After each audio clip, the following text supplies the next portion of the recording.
From the very beginning, you can already feel the tension inside this courtroom. This is not just another sentencing hearing. This is a case involving a deadly shooting, a grieving family, and a young defendant whose future is now completely uncertain. All rise, please. Hear ye, hear ye, hear ye. The Court of Common Pleas of Cuyahoga County, Ohio is now in session.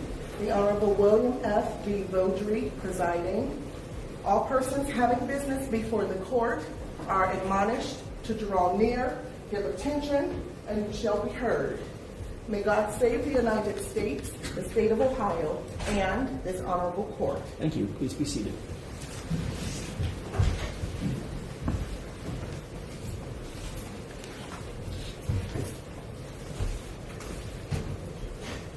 We are here in the case of the State of Ohio versus Levia Paul, case 702-796. The defendant is also on probation to this court in case 693-226.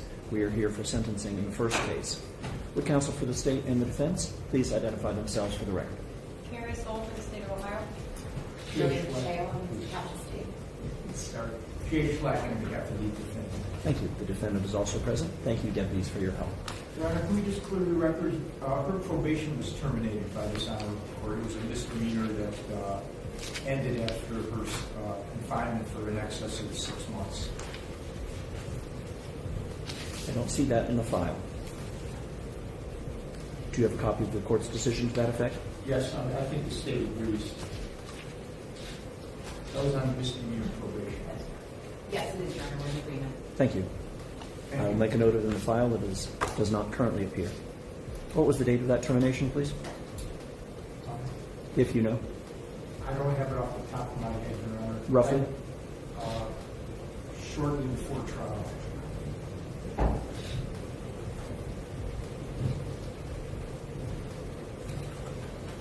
Thank you.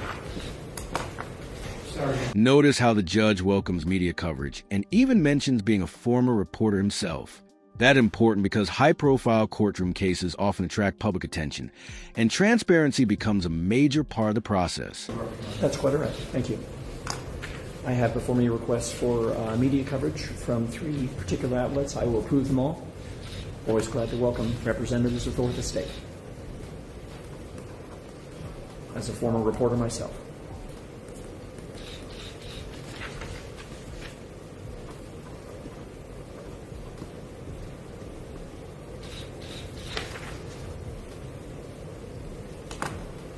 For 19 News, this is unsigned by whoever was seeking that.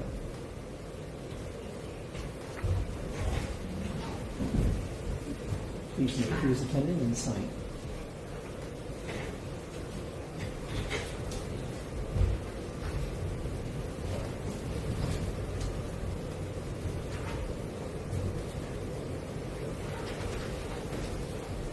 You're welcome with the desk here if you wish.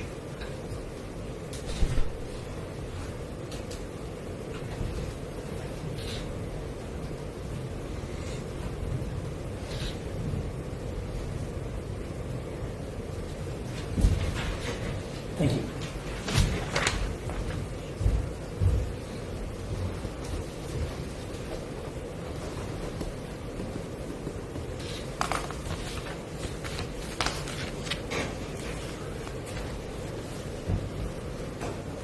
Each media request is hereby approved.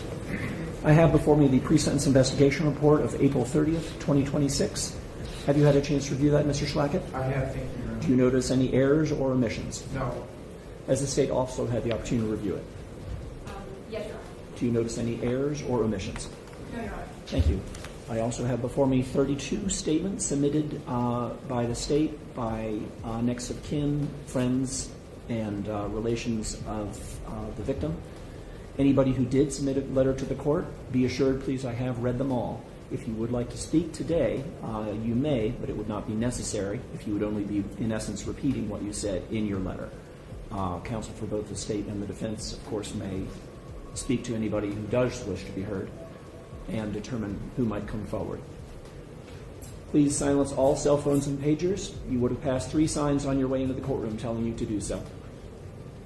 If you're not sure, please check any cell phones and pagers now to be sure they are entirely silenced. Thank you. Mr. Schlackett, would you like to be heard as to sentencing? Yes, Your Honor, may it please the court. As you know, on the eve of trial, I think the day of trial, Ms. Paul accepted responsibility to the involuntary, I believe it was the involuntary manslaughter with a 3-year, Your Honor, as well as the discharge of the firearm near prohibited premises. Your Honor, as you know, Ms. Paul is 24 years old. She has no prior felony history. Judge, you know a little bit about the case, what happened factually, but let me just share with you from Levia's perspective. Levia and the young lady that got shot, Your Honor, had no animosity. In fact, they were romantically involved. They were close.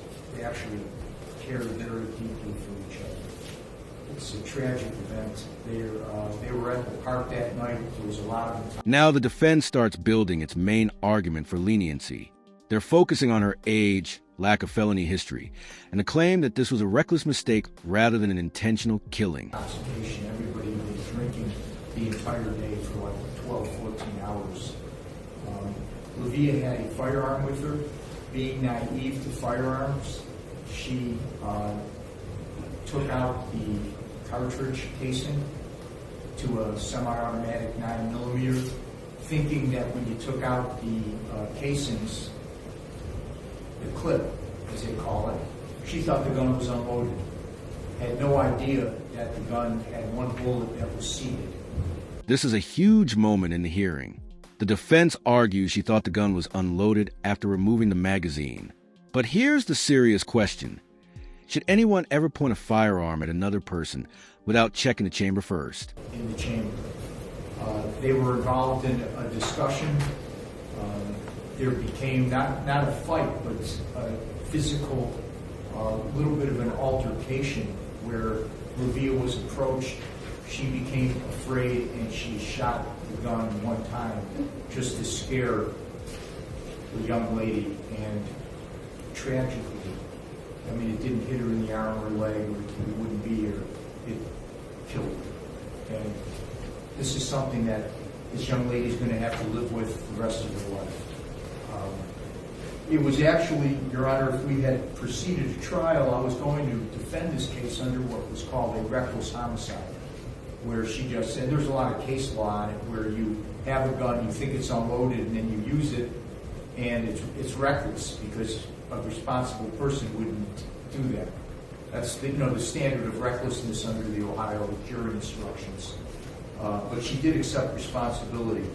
The plea agreement came with a agreement, Your Honor, of a range for this honorable court, if this honorable court's willing to accept the range, which of course the court's not bound by, but hopefully you'll accept it. We've negotiated very difficultly, very strenuously to get an agreement between not less than 15 and not more than 25.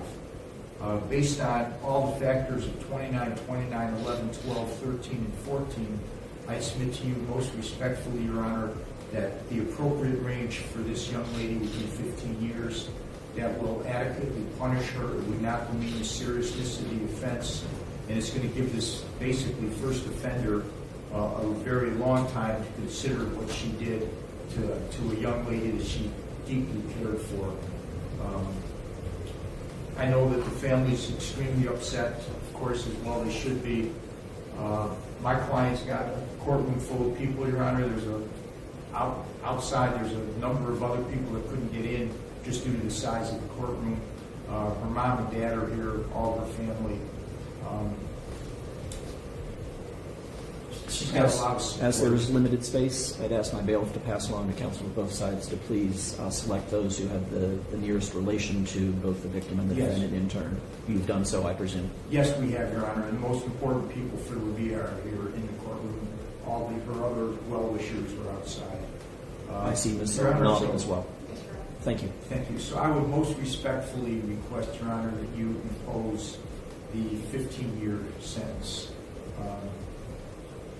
15 years to this young lady is quite a while to do, but she does have a life. She'll have a life thereafter. I know that the victim doesn't, and they've got a significant loss. Levia is truly sorry. She'll tell you. She'll tell the family.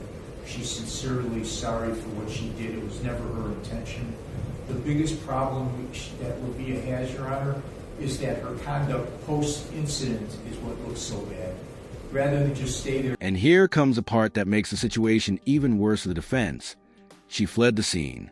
In court, what someone does after a crime can heavily influence sentencing.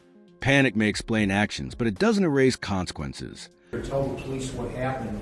Perhaps the state would have been more responsive to her plea. But instead she ran away. And she was just scared to death, scared of what happened, afraid, didn't really know how to compartmentalize everything that happened or digest it. And she made the wrong decision. She ran away. The next day, she turned herself in. And I would hope, Your Honor, that you would consider some of the mitigatory remarks.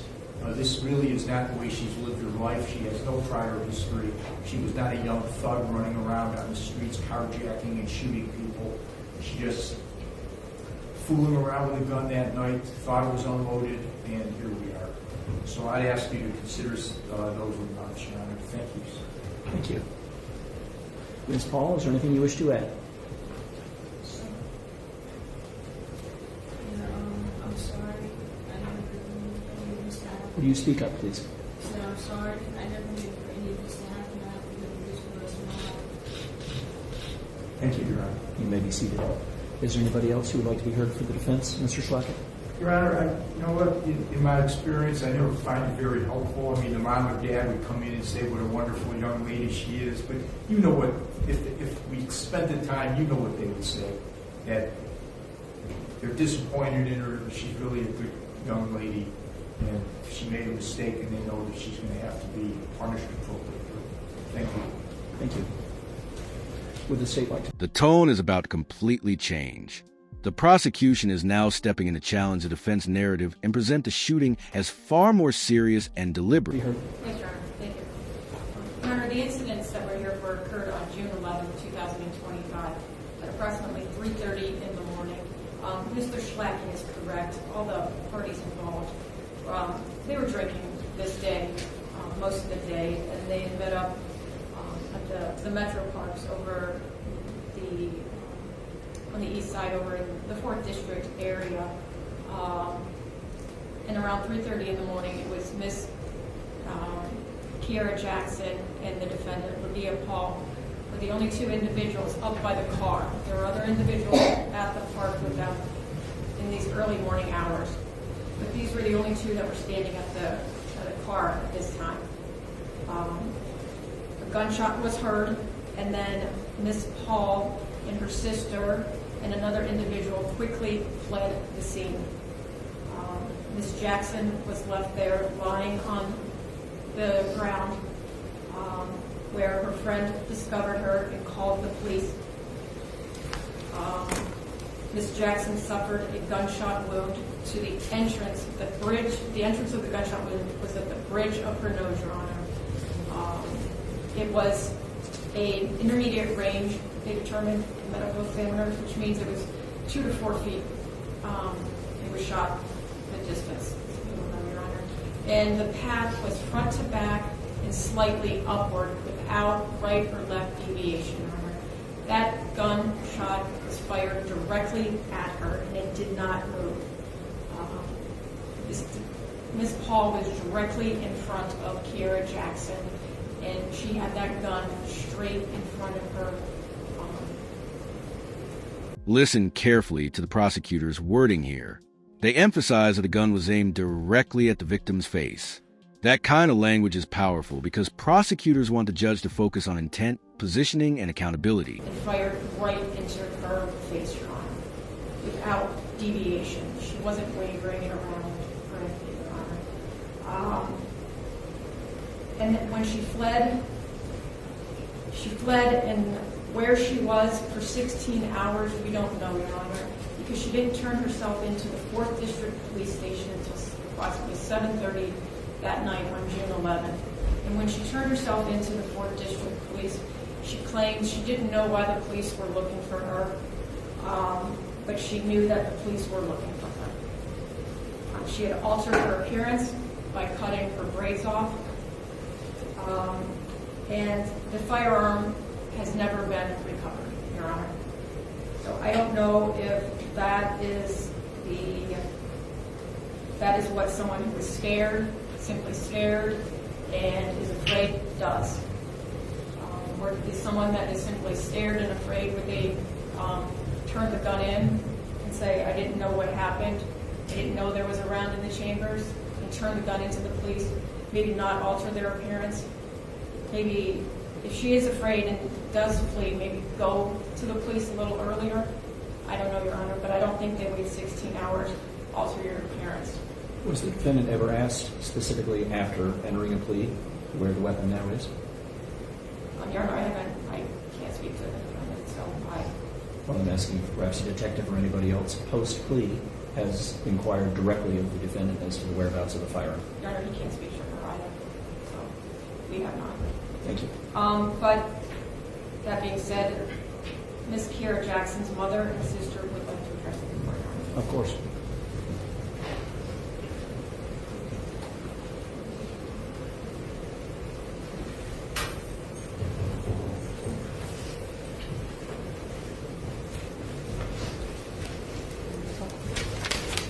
Welcome to you all. Hi, What is your name, please? my name is Pasha Jackson. I'm the younger sister of Kiara. You had written a letter to me? Huh? You had written a letter to me? Yes. No, not in there. I wrote it. It's right here. I Yes. see.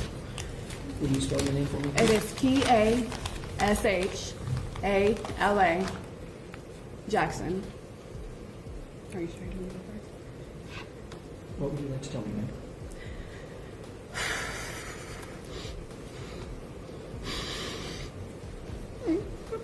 That's all right. Take your time. There are some tissues there if you need them. Now we enter one of the most emotional parts of any sentencing hearing, the victim impact statements. This is where the family explains how one moment permanently changed their lives forever. My name is Pasha Jackson. I'm Kiara Jackson's little sister, my mother's third and youngest child. Losing my sister has been one of the most painful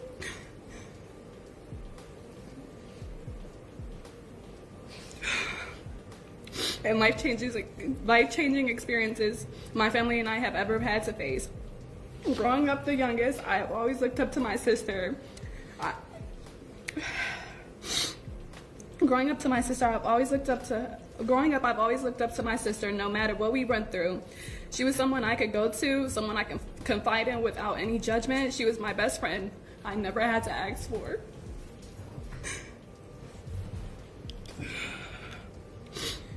Someone who knew me better than most people ever could. She was the closest person to me, and she's the person who got me through some of the hardest times of my life. I watched her become a mother to two beautiful children who now have to continue life without their mom. She also got to watch me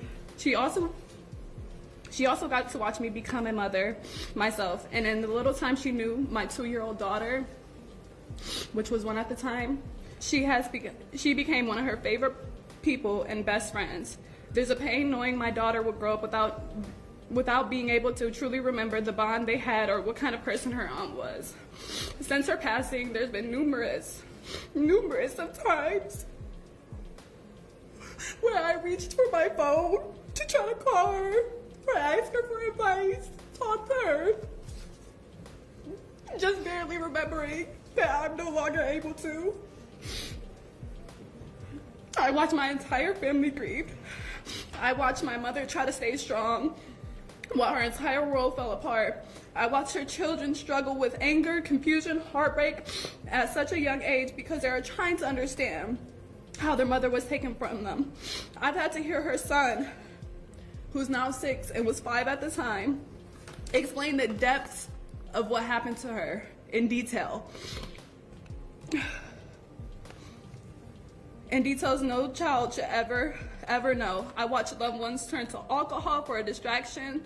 I've watched... The victim's sister describes a ripple of pain, and honestly, that phrase says everything. These cases don't just affect one person. They leave emotional scars across entire families, especially the children left behind. Some of them turn to violence. Kiara's death did not only take one person from this world, it created a ripple of pain that continues affecting everyone who loved her. The emotional damage left behind cannot be measured, fixed, or undone. Levia Paul would never truly understand the pain and destruction her actions caused. She knew she was a mother. She knew she was a mother. She knew there was children who depended on her, who loved her and needed her, and none of that mattered to her in that moment. Because of her actions, two innocent children now have to grow up without their mother, and my family has to spend the rest of our lives carrying a grief that will never fully heal. Levia's family will continue to be able to hear from her on holidays while we have an empty seat. They will continue to be able to tell her happy birthday while we celebrate at a cemetery. Her mother will never have to experience the pain that she put mine through of outliving your own child.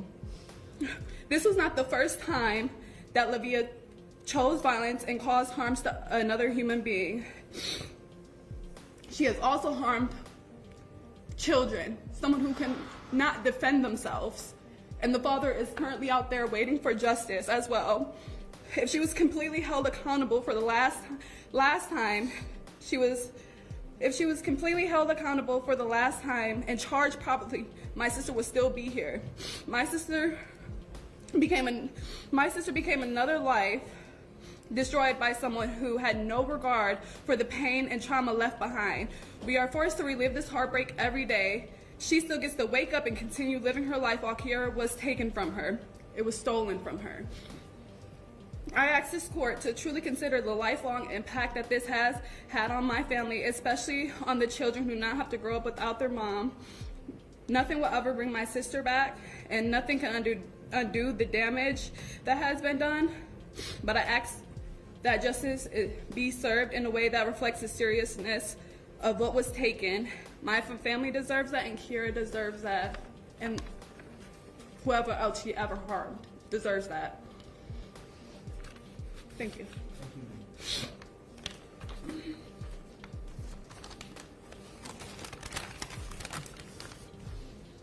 What is your name, please, ma'am? Michelle Piazza. I'm Kiara Jackson's mom.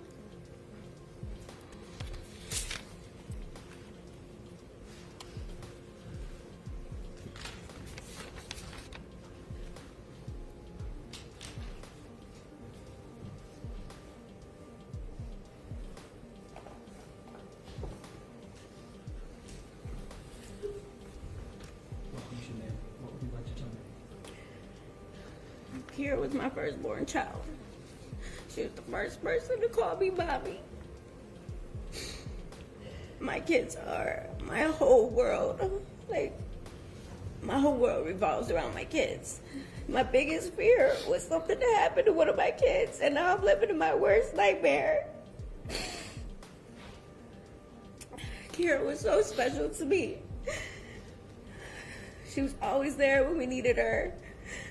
Pretty hardworking. She was just one of a kind. She's a young mother, and she embraced being a mom. She just enjoyed being with her kids, taking them to the park.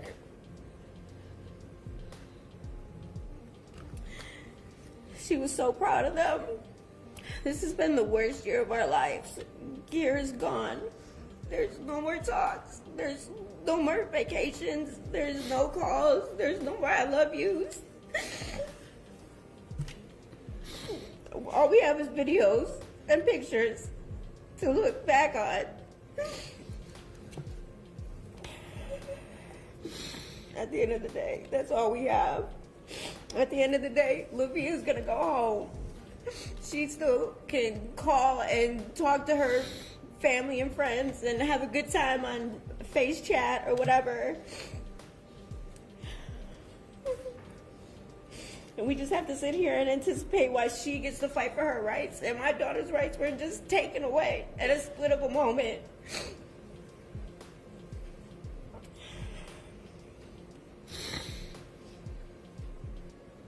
My daughter didn't deserve that. She was only 25 years old. 25 years old. And her life was just taken away.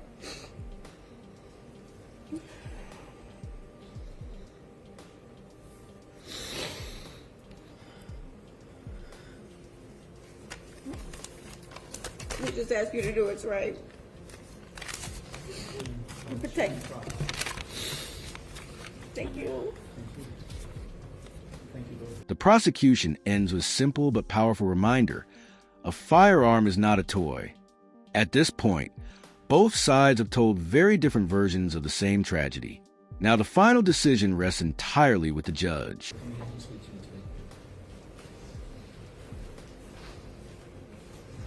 Your Honor, Levia Paul chose to take a firearm and put it in Kiara Jackson's face and pull the trigger. Firearm is not a toy. We ask that you impose an appropriate sentence. Thank you. Thank you.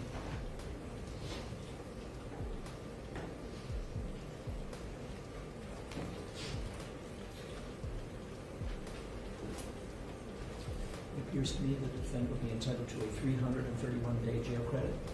Would you agree, Mr. Schlacker? Yeah, that's back to June 11th of 2025, Your Honor. Would the state agree?